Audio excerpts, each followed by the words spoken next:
The problem is they can't print silver and they cannot print gold to deliver. That's the problem.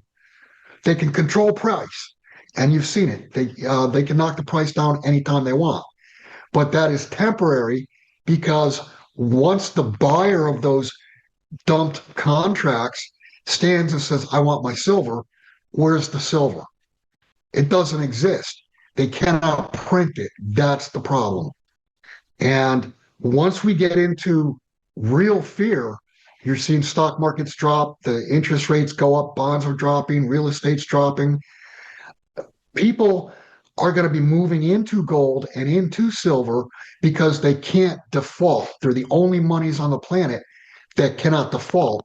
They're going to be piling into gold and silver out of fear. And yes, when somebody's fearful, they don't make the normal decisions that they would make. It does alter their thought process, no question about it. Bill Holter warns massive silver manipulation is underway. Chinese entities dumped 14.5 million ounces via paper contracts without physical metal. When buyers demand delivery and there's none, COMEX defaults, exposing fraud that crashes credit markets. Unlike 2008, central banks can't lever up again. The reset is happening now. Thanks for watching. Give a thumbs up and subscribe to Fine Metals for the latest insights. The silver was down, call it $12 in about 30 minutes last night. Who sells like that? I mean, if you have, Well, yeah, who does sell like that? I mean, let's talk right, if you about have that. millions of ounces, if you've got millions of ounces to sell, you don't just dump it and get the worst price possible. You trade around what's happening and you sell into some strength.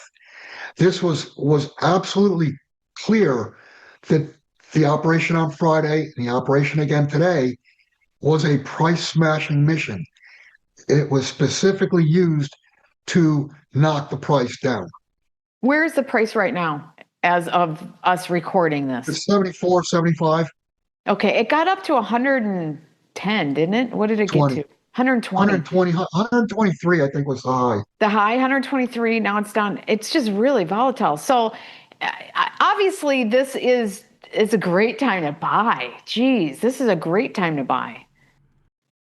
Price is artificially depressed, and that you always want to buy when any price is artificial, you want to trade against it. Yeah, this is a great time to buy. The question is, do these entities in China, do they actually have the metal to deliver? And I think the answer is clear that the answer is no. So now you've what does got that do then? 6 entities that are short, and highly likely that a good portion of it is naked short, which means the silver does not exist to deliver. What happens then? I mean, maybe that's why they shut them down. What happens when that happens? Well, ultimately, whoever bought the contracts, if they stand for delivery and they're told no, that's basically a default. It's a force majeure. And that's where COMEX is headed directly toward that. And I think it will be in March because that is a big delivery month.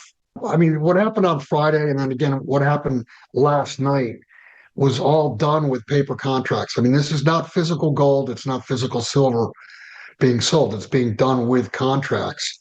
And we've seen this for years and years, but not to the current extent. In China, there's actually 6 different entities that have been shut down by the exchange for a month because they sold more contracts than they're allowed to sell. Now, in the United States, that happens regularly. You never hear about it, and the regulators do nothing about it. But in China, they've shut these entities down for 6 weeks. I'm sorry, for 4 weeks. And just one entity, and I've got to pull this up on my screen. Just one entity sold 30,000 lots. That amounts to 450 tons. It's 14.5 million ounces. That represents almost 2% of global production. It is 107% of the warehouse stocks in Shanghai. So the Wow. warehouse stocks are 420 tons, and this guy has sold 450 tons. There's in COMEX, the last number I saw, I think, was 109 million ounces.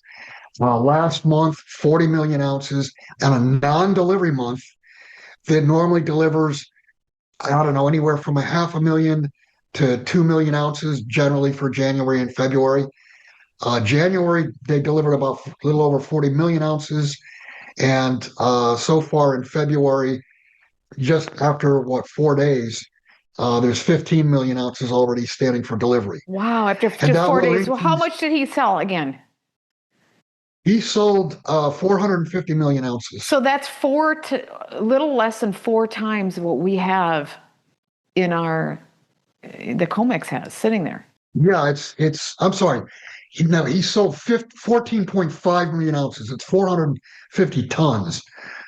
So, I mean, it's not that outsized compared to the total of COMEX inventories, but it Okay. is outsized compared to the Shanghai inventories. The problem is investors, it gets thrown open for everyone to see, bold-faced fraud, basically. They've sold what they don't have, and if they cannot deliver, then COMEX silver is going to be seen as a fraud. And that will spill over to gold, and that will then spill over to all the other futures markets, most importantly, the paper, the credit markets. If there is broad distrust of the U.S. government, of U.S. treasuries, of credit, what happens is then credit starts to choke down. And the entire world runs on credit, whether it be the financial world or the real world, where you go into a grocery store to buy food, or you're buying stuff online, or you go to a gas station or whatever. Everything that you do has already had credit involved to create that asset or that widget, whatever.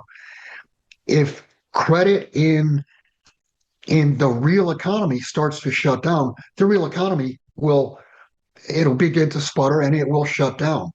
I mean, the worst case scenario is you get a complete collapse of the financial system. We're getting to the point where I'm almost ready to say it's a probability, just because of the math, the way the system is set up with hyper leverage. There's no collateral left in the world to borrow against, and our fractional reserve system, it must have, it's a Ponzi scheme, and all Ponzi schemes must have new capital continually coming in. But if there's no collateral to borrow against, how does that new capital come in? The answer is the sovereign treasuries have blown up their balance sheets. The difference between today and 2008 is, back in 2008, central banks and sovereign treasuries had the ability to lever up. And that's what they did. They didn't fix anything. They doubled down, tripled down, quadrupled down. Nothing was fixed. Now the problem is much, much bigger than it was in 2008, but it's the same problem. Well, actually, in 2008, gold and silver got hit very hard in August, September, in the early part of October. It bottomed, and then silver ran from, I think paper silver got as low as $9. You couldn't buy any physical for less than 15, but then it ran to $50. Well, no, And I gold got physical down, for 10. I got physical for 10 in that period, but go ahead. Did you really? Yeah. Yeah. If you went through the big dealers, I don't think that they marked down. They kept basically $15. Gold bottomed at I think it was $699. And then it ran Wow. from that number in '08 to what was it, $1,925 or whatever in 2011. So gold tripled off that bottom, and silver well more than triple. Just in the COMEX alone doesn't add up. But if you broaden the math and you say, okay, let's look at the entire system. We're at the point now where the U.S. is paying $1.5 trillion a year in debt service. and that's going to go higher every year. How does that work out? How are these investors going to get paid in dollars in the future that have the same purchasing power as when that money was lent and borrowed? Do you think that's the trigger point to the reset, that they will have the new system come in at that point? And they'll keep it? If it's going to fail. The trigger point. Go ahead. Yeah, I believe it's the trigger point to quote the reset, but I also think it's the trigger point to the great taking. It's all going to happen at the same time. Not so much mortgages. I mean, mortgages are going to be a problem because people won't be able to pay them. But the way the laws read, when you deposit money into a bank, you're no longer a depositor, you're a lender. And legally, you're the most subordinate lender. So you're only going to get crumbs if there are any crumbs. Same thing with brokerage houses. It's the haircut. When you deposit money and buy a stock or a bond or whatever at a broker, that's not in your name. That is legally in the name of the broker. Sarah, I just want to talk very broadly for a moment on silver and gold. What we're witnessing now with the hyper leverage, the hyper volatility, this is the rally that you do not sell. You don't trade this rally. If you want to trade this rally and get cute and think, okay, I'm going to sell it at 100. I agree. And I'm going to buy it back when it goes under 70, and it doesn't go under 70, and then it becomes unobtainable, then you're out. You don't trade this rally. This is I want to call it the final rally before we get some sort of credible currency. There's no credible currency on planet Earth that you could sell your gold, sell your silver, park your money, and have it be safe. There is no safe place once you get out of gold and silver. You got into gold and silver in the first place to get out of the system.